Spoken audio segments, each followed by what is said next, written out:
주 안에서 만나 뵙게 되어서 여러분 반갑습니다. 오늘 예배는 종교개혁 기념주일 예배입니다. 종교개혁 기념주일의 유래는 1517년 10월 31일 비텐베르크 대학의 교수였던 그리고 수도사였던 마틴 루터가 당시에 캐톨릭에서 만연했던 하나님 앞에서의 온전하지 못한 모습에 대해서 특히 면죄부 발행에 대해서 그것을 반박하는 95개의 조항을 비텐베르크 대학 교회 문에다가 이것을 내붙이는 것이 시작이 되어서 종교개혁 운동이 일어나고 오늘날 우리들이 몸담고 있는 개신교회가 탄생한 역사적인 사건의 시작점이 되었기 때문에 이 마틴 루터가 그 벽보를 붙였던 10월 31일과 가까운 주일을 정해서 우리 교회들은 종교개혁 기념주일로 지키는 겁니다. 교회는 가장 교회의 이제 초기 원형은 초대교회였죠. 초대교회에서 전도를 많이 해가지고 그 복음이 사도 바울과 순교자들의 피를 따라 로마로 넘어갔고 로마에서 유럽으로 이렇게 급속도로 전파가 되어집니다. 그래서 유럽의 교회들이 시간이 지나면서 중세 시대를 거치면서 우리가 알고 있는 캐톨릭 교회가 이제 된 거죠. 그런데 그 교회 안에서 여러 가지 모순된 점과 또 부정된 점들, 또 특히 말씀 안에서 온전히 서지 못하는 모습들의 환멸을 느낀 많은 신실한 믿음의 신앙인들의 기운이 무르익었을 때 이제 그거에 도화선이 됐던 것이 마틴 루터의 이 벽보였던 겁니다. 그래서 마틴 루터가 종교개혁의 선봉에 섰다고 이야기하지만 사실은 마틴 루터뿐만이 아니라 쯔빙글리라든가 존 칼빈 또 존 낙스 이런 사람들이 이제 함께 그 운동에 동참을 했죠. 종교개혁의 기치를 높게 들면서 그들이 주장했던 그 내용들이 있습니다. 라틴어로 이제 영어는 only, 라틴어로는 sol라 이렇게 얘기하는데요. 오직 성경, 솔라 스크립투라, 또 오직 믿음, 솔라 피데, 그리고 오직 은혜, 솔라 그라티아, 이런 그 세 가지의 오직 성경, 오직 믿음, 오직 은혜, 그 뭡니까? 그걸로 하나님을 만나고 천국을 간다. 그 이외에 다른 것들은 인정할 수 없고 또 있어서는 안 된다. 왜냐하면 중세시대 기독교가 이것이 정치적으로 또 경제적으로 너무 많이 오염이 돼서 진리에서 떠나고 하나님과 우리 사이에 끼어드는 요소들이 너무 많았기 때문에 그래서 교회가 사람을 살리는 교회가 아니라 죽이는 교회가 되고 하나님을 섬기는 일이 고된 일이 되고 짐이 되고 그래서 그 영혼이 길을 잃고 정치적으로 십자군 운동한다고 수많은 사람들을 고통으로 몰아넣고 살육을 하고 영원히 지워지지 않을 부끄러운 상처를 남기는 것들, 이러한 것들이 전부 다 진리를 잘못 받아들이고 잘못된 진리를 진리라고 믿고 섬겼기 때문에 그런 일이 생겨서 오직 말씀으로만, 오직 믿음으로만, 오직 하나님의 은혜로만 이 기치를 높이 들었고 하나님께서 그것을 선히 여기셔서 이 땅에 개혁교회가 탄생하게 되었던 것입니다. 오늘날도 역시 마찬가지입니다. 우리가 굉장히 바쁘게 살고 삶에 고단한 삶을 살고 있지만은 그래서 예전보다 훨씬 더 살기 좋아지고 문명의 혜택을 누리고 있지만은 어떤 이가 말한 것처럼 우리는 최신 내비게이션을 가지고 있지만은 그러나 집 주소를 잃어버렸다고 그렇게 말하는 시대를 살고 있는 게 아닌가 싶습니다. 예전에도 기독교가 국교였습니다. 종교개혁 이전에 기독교가 국교였어요. 목사님들이 공무원이었습니다. 정말로 좋은 시스템을 가지고 있었죠. 세상을 기독교가 지배했습니다. 그런데 어떻게 됩니까? 그것 때문에 집 주소를 잃어버렸습니다. 천국으로 가는 길을 잃어버렸어요. 집 주소를 모르는데 내비게이션이 좋으면 뭐 하겠습니까? 작동이 잘 되면 뭐 하겠습니까? 오늘날도 역시 마찬가지입니다. 우리가 많은 것을 가지고는 있지만 방황하지 않습니까? 남부러울 것 없이 많은 것을 가지고 있지만 방황하고 있잖아요. 여러분, 헛똑똑이라는 말이 있잖아요. 헛똑똑이. 똑똑한데 헛거예요. 그 똑똑한 게. 우리 애들 얼마나 눈치가 빠릅니까? 애들 눈치가 보통이 아닙니다. 그래서 엄마가 병원 데리고 간다 그러면 애들은 기가 막히게 눈치를 채고 이리 빼고 저리 빼고 뭐 주사 맞자고 그러면 얼마나 애들이 영악하고 똑똑합니까? 막 논리적으로 엄마 지금 내가 기분이 그런 게 아니고 뭐 이런부터 시작해서 말도 안 되는 막 그걸 하면서 피하려고 합니다. 똑똑하죠? 얼마나 똑똑합니까? 어떻게 병원 가는 줄을 알고 또 어떻게 주사 맞는 줄을 알고 또 그게 아픈 거를 또 알아가지고 그 머리 써서 빠져나가려고 하는 거 보면 정말 똑똑한데 진짜 똑똑한 겁니까? 헛똑똑입니다. 부모는 자식보다 더 똑똑해요. 그래서 이 주사를 안 맞으면 어떤 일이 일어나는지를 이미 알고 있기 때문에 네가 주사를 피하느라고 이렇게 하는 거 그래서 마음은 아프지만 너는 이걸 맞아야 돼. 이걸 맞아야 더 큰 병에서 벗어날 수 있어. 이게 진짜 똑똑이잖아요. 오늘날 이 세상에도 헛똑똑이들이 얼마나 많아요. 집 평수를 늘리면 되는 줄 알고 좋은 차로 바꾸면 되는 줄 알고 내가 임원이 되면 되는 줄 알고 회사에서 또 가정에서 직장에서 이거 잡으면 되는 줄 알고 막 갖다가 끌어놓잖아요. 마치 공원에서 제가 한참 그것을 본 적이 있었는데요. 공원에 앉아서 이게 묵상을 하고 있을 때가 있었습니다. 그런데 다람쥐 이 녀석이 그러니까 정확히 말하면 청설모였습니다마는 이 녀석이 내려와가지고 도토리를 물고 어찌나 바쁘게 다니는데 귀여워가지고요. 그걸 한참 지켜봤습니다. 내 눈앞에 이렇게 잔디밭 이렇게 낙엽이 이렇게 쫙 쌓여 있는 데에서 청설모가 내려와가지고 도토리 찾아가지고 물고 입에 엄청나게 들어갑니다. 너무 바쁜 거예요. 그래서 유심히 이렇게 지켜보는데 막 낙엽을 헤치고 이걸 찾아서 물고 또 저쪽에 가갖고 막 뒤져갖고 땅을 좀 파가지고 이걸 또 거기다가 묻어가지고서 얼마나 따독따독 그 작은 손으로 하는지 귀여워 죽겠어요. 정말 똑똑하죠. 그걸 다 챙겨가지고 거기다 탁 묻어가지고 누가 볼세라 다 보고 있는데 탁 자기 나름대로는 막 묻어요. 잘 알려져 있는 사실이죠. 그리고 잊어버린다는 겁니다. 머리가 나빠가지고. 하루 종일 묻어요. 그런데 잊어버려요. 사실 도토리 나무나 이런 것들이 얘네들 머리 나쁜 것 때문에 번식을 하고 있거든요. 얘들이 갖다 심어주는 거예요. 그리고 잊어버려요. 물론 자기 굴에다가 갖다가 이제 쌓아서 겨울 나기를 하지만 그거 털어보면 몇 말씩 나온다고 그러죠. 도토리가. 근데 실제로 얘가 가을 동안 활동하는 건 몇 가만이라는 거죠. 그거 갖다가 다 바쁘게 주워가지고 갖다가 엉뚱한 데다 묻어놓고 다 잊어버려요. 어쩌면 우리의 인생이 또 그렇게 살고 있는 건 아닌지. 여러분, 진리를 알지니 진리가 너희를 자유케 하리라. 오늘 교독에서 이 말씀을 보았습니다. 사실 우리에게 필요한 것은 좀 더 많은 연봉과 또 좀 더 조용한 자동차와 사실 이것보다는 진리가 더 필요한 게 아닌가 싶습니다. 이 땅에 정말 부족한 게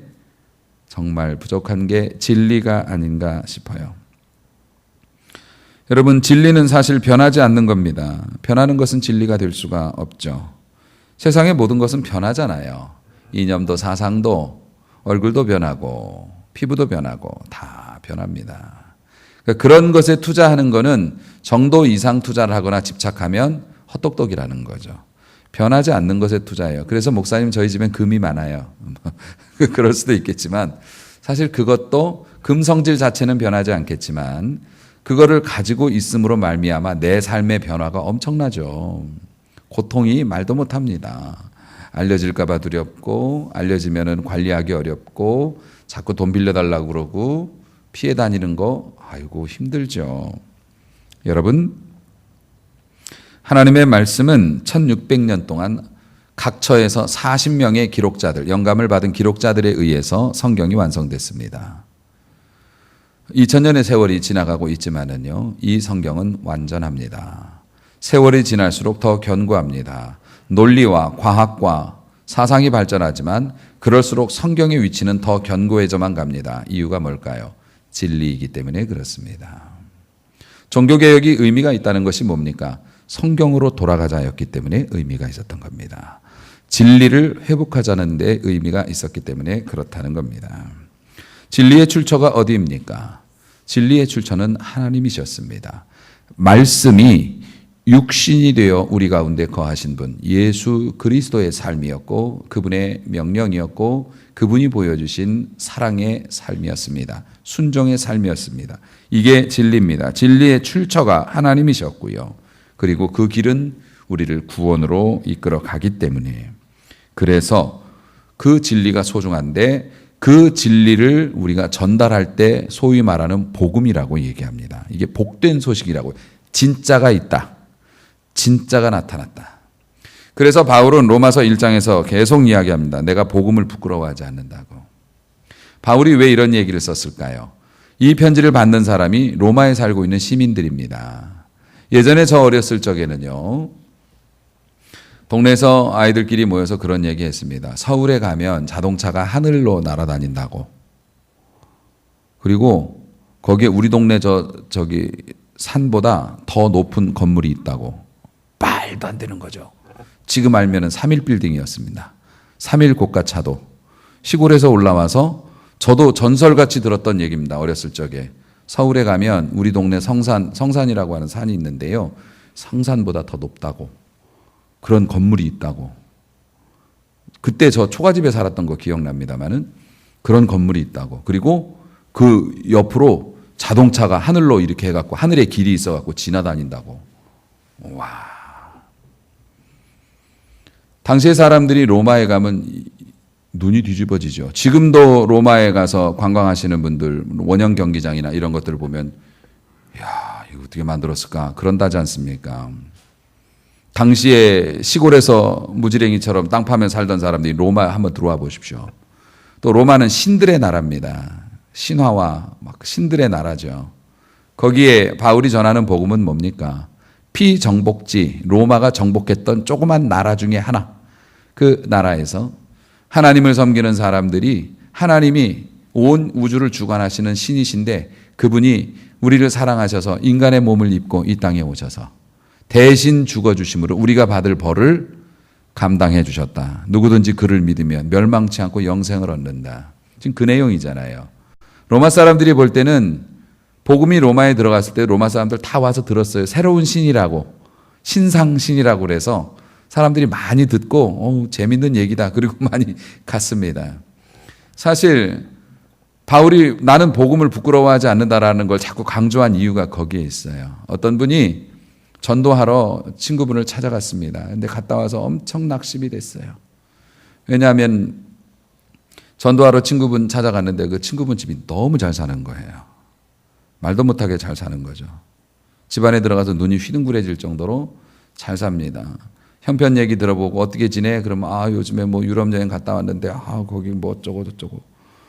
나는 지금 여름 휴가도 제대로 못 찾았는데 그런 거 봅니다. 그러면은 지금 복음 전하러 내 친구 예수 안 믿으니까 예수 믿게 해야 돼. 복음 전하러 갔다가 그 사람 사는 거 보고 기죽어 갖고 말도 못 꺼내고 와가지고 영적인 침체에 빠진 거예요.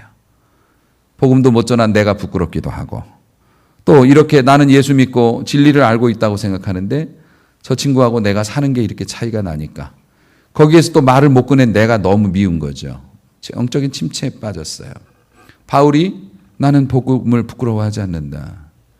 그렇게 계속 주장했어요. 그런데 바울이 낙심해서 그런 게 아니고 진리의 눈으로 보았기 때문에 그러한 것들은 잠시이고 결국 진리만이 영원하다는 것을 바울은 알았기 때문에 너희들이 어떻게 보든 인정을 하든 안 하든 나는 내가 전하는 복음을 부끄러워하지 않는다. 그리고 이 복음은 모든 믿는 자에게 구원을 주시는 하나님의 능력이 되고 우리 유대인뿐만 아니라 너희 헬라인들도 역시 마찬가지고 믿음에서 믿음으로 하나님께서 이끌어 주시기 때문에 복음의 능력, 진리를 정확히 알았기 때문에 그래서 사실은 그 집사님이 낙심했던 이유가 뭡니까?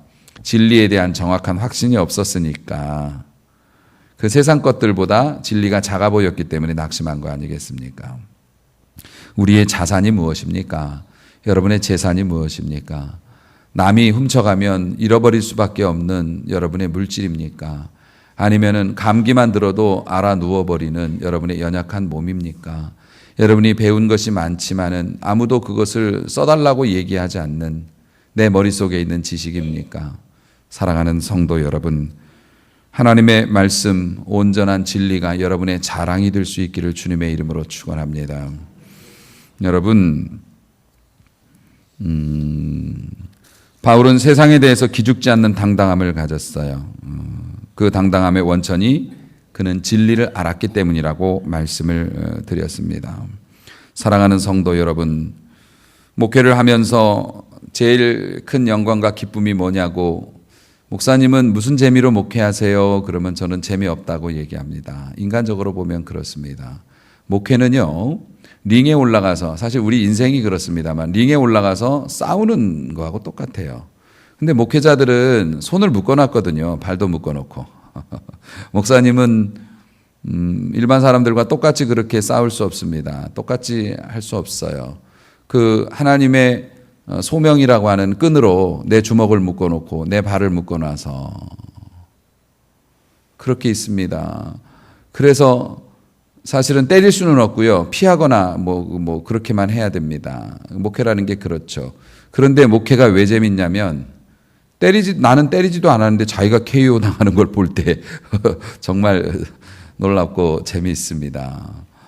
내가 잔소리를 한 것도 아니고 내가 그분한테 무슨 뭘 어떻게 한 것도 아닌데 어느 날 은혜 받았다고 그의 삶이 변화됩니다.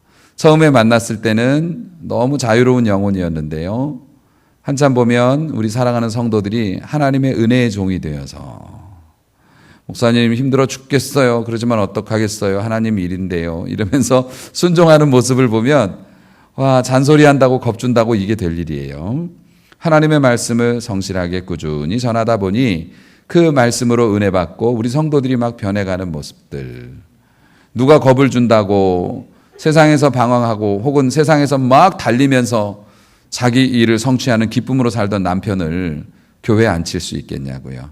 하나님이 진리로 은혜로 이끌어 주시니까.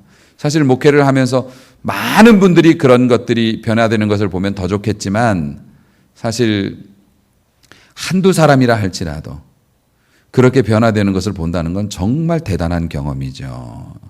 인생이 변화되어지고 하나님의 말씀으로 위로받고 물론 암이 낫고 부도 났던 사업이 일어나는 것도 하나님 앞에 영광이지만은 정말 그럴 가능성이 없던 사람이 예수 믿고 천국 가는 거, 이거 보는 거 큰 즐거움이죠. 아마 의사 선생님들도 비슷한 즐거움이 있을 것 같네요. 자신이 이렇게 열심히 해서 병을 고쳐서 죽을 사람이 살아나는 걸 보는 그런 기쁨 때문에 그런 일들을 또 감당하시지 않겠습니까? 그런데 그 영혼이 의사가 고쳐놓은 육신은 조금 있으면 또 망가지고 죽지만은 하나님께서 고쳐놓으신 영혼들은 영원한 하나님의 나라에 가는데요. 이걸 딱 보고 나서는 세상에 부러운 게 없죠. 부끄럽지 않아요. 절대 그렇지 않습니다.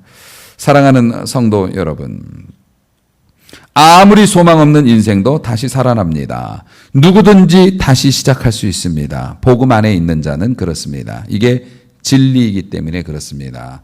다시 살아날 수 있고 다시 시작할 수 있습니다. 제가 늘 감격스러워하는 것 중에 하나, 십자가로 예수님 십자가 이전에는 하나님의 나라에 가는 것들이 율법을 잘 지키거나 하나님 앞에서 어쨌든 의로운 삶을 사는 거, 하나님을 인지하고 최대한 하나님의 뜻에 맞추려고 하는 것으로 하나님이 가여이 구원을 이렇게 불완전한 구원을 시켜주셨지만요. 구원이 불완전하다는 게 아니라 우리에게 베푸신 하나님의 은혜가 너무 크다는 뜻이죠. 우리가 불완전하지만 하나님께서 그렇게 믿음으로 이끄셨죠. 그런데 이제 십자가의 사건이 일어난 후로는 예수 그리스도의 십자가로 말미암아 우리가 훨씬 더 간편하다고 말하기는 좀 그렇지만 어쨌든 우리는 훨씬 더 명확하고 선명하게 구원의 길을 걸어갈 수 있는 정말 멋진 구원의 다리가 건설이 된 거죠. 십자가 다리가. 이전에는 굉장히 복잡했죠. 제사나 양심이나 또 하나님을 인정하는 거나 뭐 모든 어떤 그런 걸로 인정을 받은 이게 불투명했어요. 그런데 지금은 십자가라고 하는 정말 멋진 구원의 다리, 유일한 다리가 놓여 있는데 그 다리의 1호 손님이 누구라고요? 그 다리를 이용해서 천국 간 첫 번째 손님이 누구라고요? 살인 강도였다고요. 십자가 옆에 매달려 있던 너는 오늘 나와 함께 낙원에 있으리라. 그냥 심심해서 구원시켜 주신 게 아니죠. 이 강도는 고백을 했어요.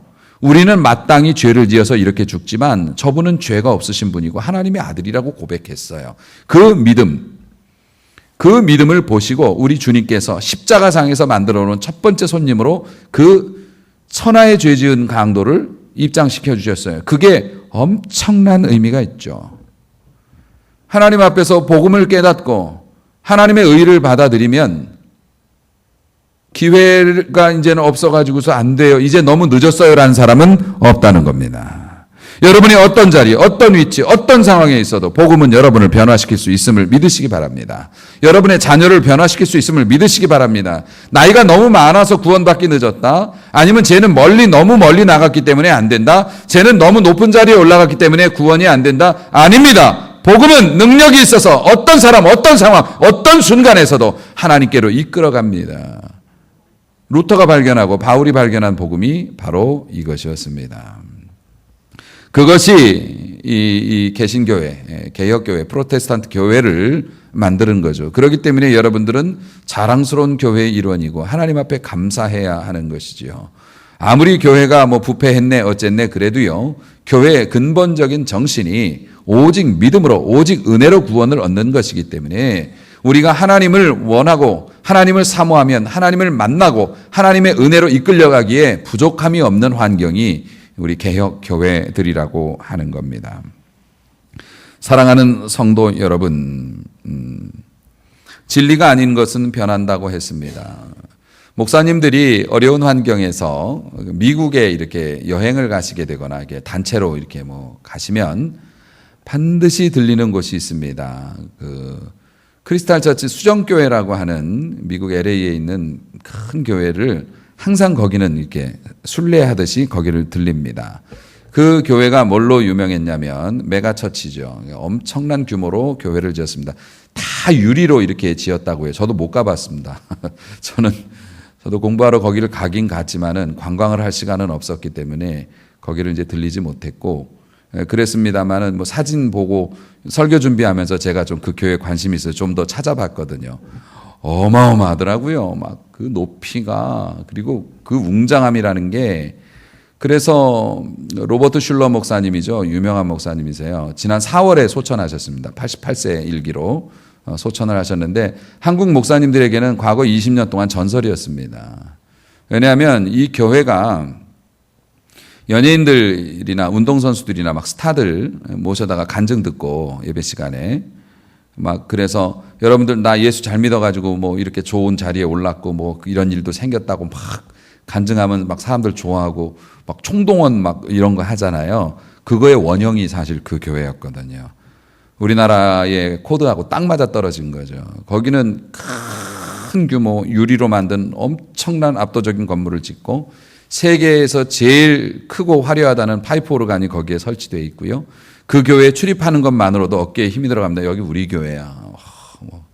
그렇게 교인들이 힘이 들어갑니다. 가면 항상 유명한 사람들이 거기에 있고요. 유명한 목사님이 거기에 있고요. 최고의 서비스가 제공이 되어지고요. 음향시설, 음악, 성가대, 오케스트라, 뭐 찬양팀, 최고의 세션 하시는 분들로 다 구성이 되어 있고요. 다 유급 사역자들이고요. 돈 받고 노래 부르시는 분들이에요. 그런 분들로 구성이 돼서 막 웬만한 공연보다 예배가 훨씬 낫습니다. 최신 시설로 다 운영되고 엄청난 그리고 설교 시간에 들어보면은 적극적 사고방식의 1인자라고 해요. 그분이. 그러니까 적극적인 삶을 살고 뭐 이런 막 그 인간의 자존감을 불어넣어주는 그런 걸로 교회가 엄청나게 부흥을 했습니다. 그런데 그 교회에서는 죄인이라는 단어를 잘 사용하지 않았다고 해요. 사실 그것이 목사님들 사이에서도 좀 문제가 됐습니다. 이 교회를 기업처럼 뭐 마치 뭐 세일 행사하는 것처럼 막 이렇게 해가지고서 큰 건물로 이렇게 흡수해서 교인들이 피 묻은 그리스도의 십자가나 정말 땀에 절은 헌신보다는 마치 거대한 영화관이나 놀이동산에 입장하는 관광객처럼 그것을 보고 기꺼이 돈을 지불하는 어떤 그런 손님으로 전락을 시켰다라고 하는 지적들이 많았습니다. 예수의 제자가 되거나 십자가의 삶을 살거나 성육신하신 예수님의 뒤를 따라가는 그러한 발자취보다는 우리들의 입맛에 맞는 그리고 화려함으로 예수 믿으면 저렇게 잘 될 수 있어라는 것으로 성도들을 이끄는 것이 아닌가 두려워했습니다. 결국 그 큰 교회는 5년 전에 매각되었습니다. 경매에 넘어가서 파산을 했어요. 큰 충격이었습니다. 가장 세계에서 크고 유명했던 교회고요. 모든 목회자들의 선망의 대상이었습니다. 그런데 그 교회가 파산을 했습니다. 단순히 경제적인 이유 때문이 아니라 그 로버트 슐러 목사님은 목회 세습을 했습니다. 자식에게 목사직을 물려줬고 지금도 그 따님 되시는 분이 아마 목사님일 거예요. 게다가 많은 자식들이 재산을 가지고 싸움을 벌였고 교회의 재산을 가족들의 사유적인 일에 많이 사용해서 그것들이 법정으로 옮겨가고 다 노출이 되므로 교회의 명성이 떨어지게 되고 많은 사람들이 실망해서 교회를 이탈한 것이 그 교회를 유지할 수 없게 된 원인이었고 그건 캐톨릭 성당에 팔렸습니다. 물론 거기에서 이제는 임대로 예배를 드리고 있지만 얼마 전에도 우리나라를 지금 흔들고 있는 아주 악랄한 이단인 신천지의 총회장 되시는 양반이 그 교회에 가서 설교했다는 이야기를 들었습니다. 이제 그 교회는 돈만 내면 아무나 와서 설교할 수 있는 그런 곳으로 전락이 되고 말았습니다. 교회입니다. 교회임에도 불구하고 순수한 복음이 사라지면 그것이 중세 캐토릭하고 뭐가 다르겠습니까? 교회가 추구하는 것이 성공이고 이 땅에서의 행복이고 물론 그러한 것들은 하나님을 잘 섬길 때 자연스럽게 오는 것인데요. 그것이 앞장서게 될 때 어떤 일이 벌어지는지 그리고 우리 한국의 목회자들이 그것을 흉내내고 그렇게 공연을 하듯이 그렇게 하나님은 뒷전에 가고요. 화려함과 성도들의 불안한 마음을 그러한 대단한 건물을 지어서 흡수시키려고 했던 생생한 피 묻은 복음보다는 포장되어져 있는 매대에 놓여져 있는 판매된 복음 같은 그런 것으로 교회를 키웠지만은 결국 그 무게를 견디지 못하고 주저앉았던 것을 사실 목회자들은 떨리는 가슴으로 바라보고 있습니다. 목회 성공이 어디 있고 목회 실패가 어디 있습니까? 교인이 많아지면 성공이고 교인이 줄어들면 실패입니까? 그렇다면 저는 이 교회를 기업을 하는 사람에게 맡기고 싶습니다. 기업을 하는 사람들이 마케팅 전략을 가지고 효과적으로 투자를 받아서 잘 하면은 사람 수 늘릴 수 있다고 생각합니다. 그러나 중요한 것은 복음을 알고 복음으로 인하여서 변화되어져 가고 있는가? 우리는 예수를 닮아가고 있는가? 광야에서 머리 놓일 곳이 없고 광야에서 먼지나는 그 발을 씻겨줄 사람이 없음에도 불구하고 하나님의 뜻을 순종하고 하나님께서 원하시는 그 길을 정확히 걸어가기 위해서 밤마다 눈물 뿌리며 몸부림치며 기도했던 주님의 그 삶을 교회는 닮아가고 있는가? 교회 안에 예수님이 없고 교회 안에 예수님의 말씀이 안 통하고 교회 안에 예수님의 정신과 삶의 사고방식이 받아들여지지 않는다면 교회가 무엇인가? 왜 이 땅에 존재해야 하는가? 친목 모임과 사교 모임은 넘쳐나고 있고 우리가 가서 놀 곳도 많은데 왜 우리는 교회에 모여야 하는가?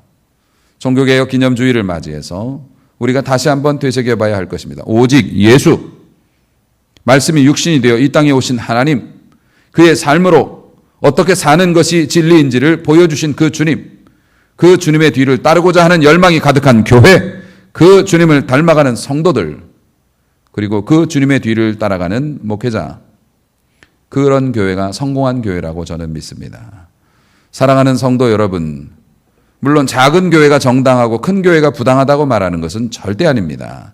저도 교회가 더 많이 성장했으면 좋겠고 더 많은 분들과 예배를 드리고 싶지만은 그러나 사고방식이 교회의 모든 결정 기준이 교회가 판단하고 꿈꾸고 소원하는 것들이 예수 닮아가는 복음 안에 있는 교회가 되어가기를 저는 지금도 소망하고 있습니다. 세상의 사상이나 이념이나 또 성공했다고 하는 사람들의 간증이 사람들을 열광시킬 수는 있지만 시간이 지나면 변하고 사라집니다.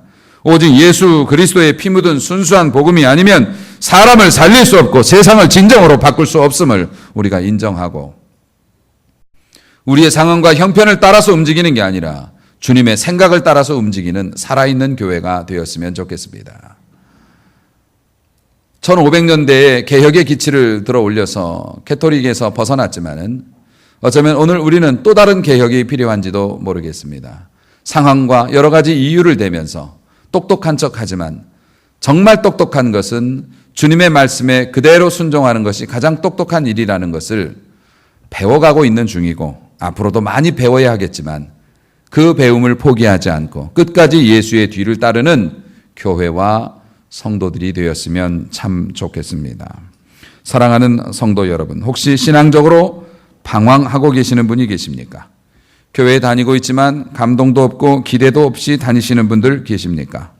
장소와 분위기에 따라서 카멜레온처럼 순식간에 색을 받고 예배를 드리고 이 마당을 벗어나서 저 마트로 올라가는 그 길에서 우리의 색깔이 변화되고 있지는 않습니까? 예배 드릴 때 우리의 모습과 마트에서 물건을 살 때 우리의 모습이 혹시 다르지는 않습니까?